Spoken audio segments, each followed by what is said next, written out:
ಮಾಲೇಗಾಂವ್ ಪ್ರಕರಣದ ನಂತರ ನೀವು ಒಂದೊಂದೇ ಘಟನೆಗಳನ್ನು ನೋಡಿದ್ರೆ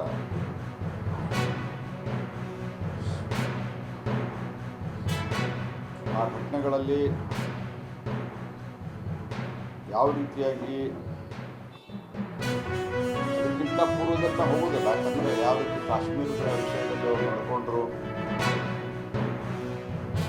ಅನ್ನುವಂಥದ್ದು ನಮ್ಮೆಲ್ಲರಿಗೂ ಗೊತ್ತಿದೆ. ಆಫ್ಟರ್ 80s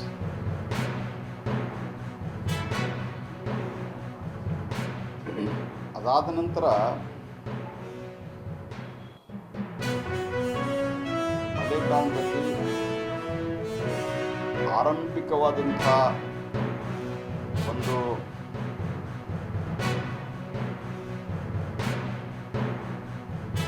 ತನಿಖೆ ಏನಿತ್ತು, ಆ ತನಿಖೆಯನ್ನು ಬಂದ್ ಮಾಡಿ ಕಾಂಗ್ರೆಸ್ಸಿನ ಸಹಪಕ್ಷಗಳು, ಅವತ್ತಿನ ಕಾಂಗ್ರೆಸ್ಸು ಶರದ್ ಪವಾರ್ ಪಾರ್ಟಿ ಹಿಂದೂ ಟೆರರ್ ಅಂತ ಹೇಳಿ ಕ್ರಿಯೇಟ್ ಮಾಡುವಂಥ ಪ್ರಯತ್ನವನ್ನು ಮಾಡಿದ್ರು. ಹಿಂದೂ ಟೆರರ್ ಅಂತ ಹೇಳುವಂಥ